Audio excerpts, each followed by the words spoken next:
अगर इतना घोर कलयुग, इतनी काली रात्रि नहीं होती तो दिवाली जगने वाली नहीं। और इसीलिए आज अपने देश में भी हजारों लोग सज होते हैं और सज में आकर के समझ गए कि असलियत क्या है, हम क्या है, हमारा गौरव क्या है।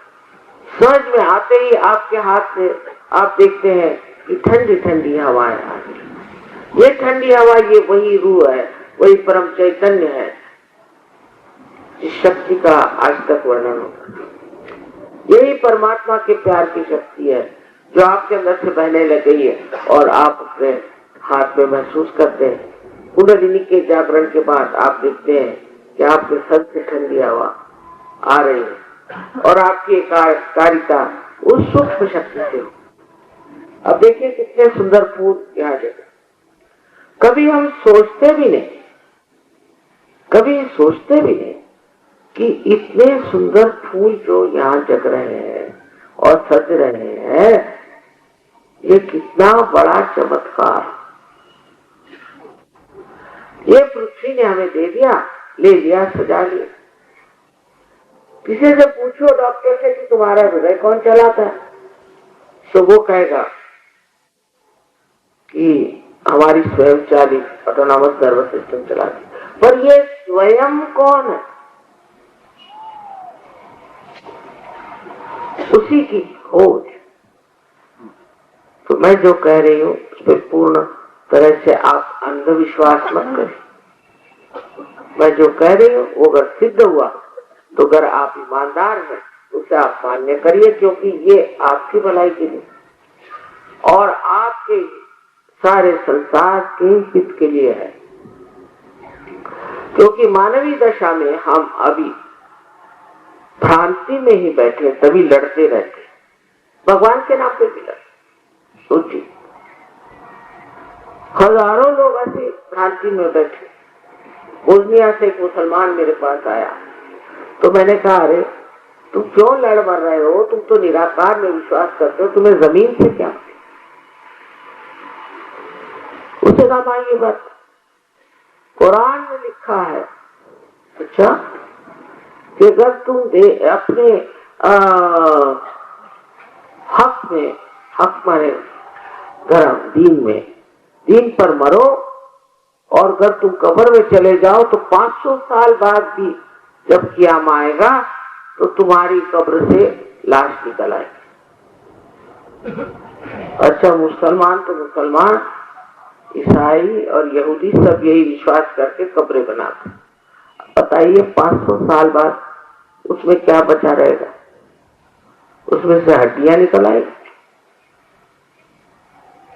कुछ सोचना भी तो चाहिए। ये पता नहीं किससे लिख दिया।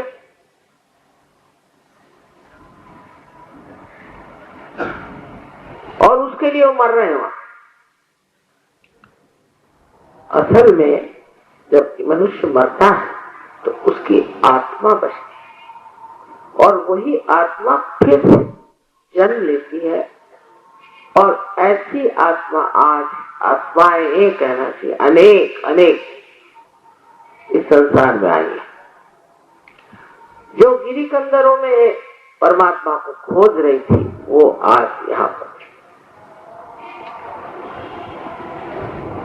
और उनका अधिकार है कि वो इस परम पद को पाए। नानक साहब ने खुद कहा, सहज समाधि लागो, सहज में लगनी चाहिए। लेकिन कौन मानता है, कौन समझता है? कोई उनको समझ नहीं पाता। कबीर ने कहा, सैया निकस गए मैं ना लड़ी थी। तो सैया सोचते कोई बिलवेड, अरे कबीर को क्या रोमांस करना। सैया माने प्राण, मेरे प्राण निकल गए, मैं नहीं रोया। ये सब समझने के लिए भी सहज योग में ही आना पड़ेगा। नहीं, न तो आप कुरान समझ सकते हैं, न तो आप बाइबल समझ सकते हैं, और नहीं आप ग्रंथ। उन्होंने अपनी तरफ से तो पूरा काम करती। ग्रंथ साहब में सारे बड़े बड़े जितने भी पहुंचे हुए लोग थे, रियलाइज सोल से कहना चाहिए, उन सबकी कविताएं एकत्रित की। महाराष्ट्र से नामदेव आए, नामदेव को ही उन्होंने कहा कि चलो तुम पंजाबी में लिखो। अब वो तो मराठी थे, फिर पंजाबी सीखे, इतना बड़े पंजाबी में लिखा, इतनी बड़ी किताब। वो जमाना संतों का था और संतों को पहचानते थे, और बाकी दुनिया तो कैसे समझ आऊं, सब जगह अंधा कबीर ने कहा।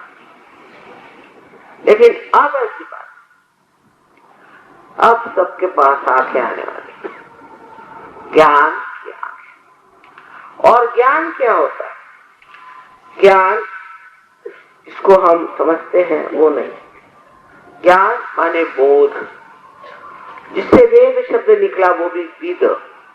ये सब का मतलब होता है कि आपके पंजाब, आपके सेंट्रल नर्वस सिस्टम पर आप इस परमात्मा की शक्ति को महसूस करें, ये ज्ञान, क्योंकि वही ज्ञान का बता है और वहीं से ज्ञान आता है।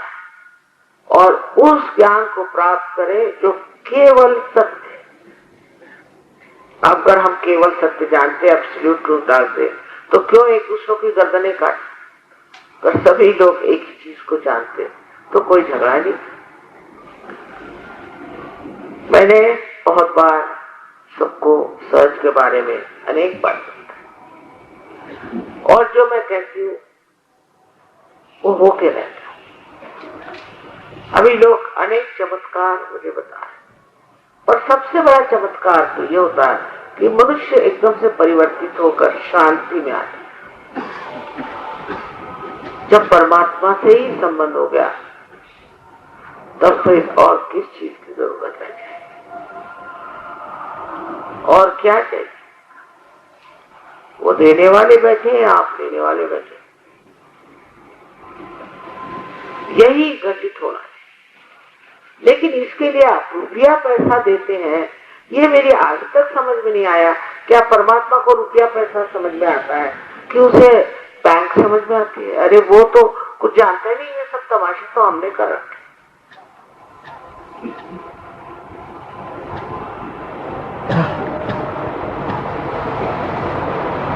पूर्णतया आप इसमें शांति प्राप्त करते हैं।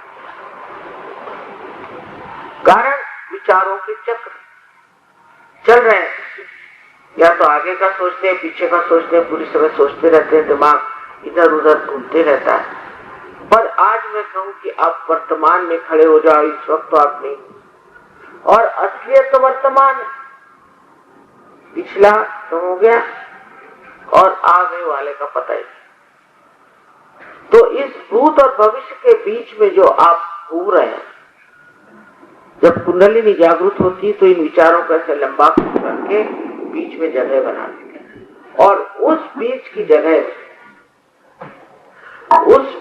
जगह में जब आप रुक जाते हैं तो आप निर्विचार हो जाते हैं। लेकिन आप पूरी तरह से चेतित हैं, अंग्रेजी में कहेंगे तो थॉटलेस अवेयरनेस, निर्विचार समाधि। समाधि का मतलब है जहां हमारी बुद्धि समा गई। उस वक्त पहली चीज होती है निर्विचार समाधि। अब लोग कहते हैं कि ये करो होगी, वो करो, कुछ करने की जरूरत नहीं।